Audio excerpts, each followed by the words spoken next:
के कबूतर मेरे सनम से इतना कह देना, जैसे लूटी मेरी दुनिया किसी की लूटे ना।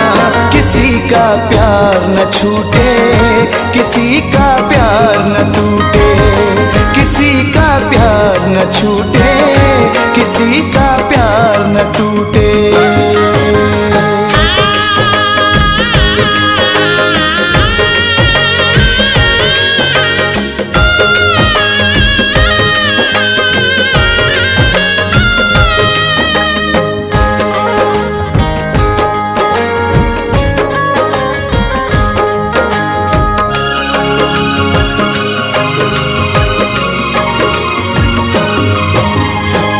जिंदगी की राहों में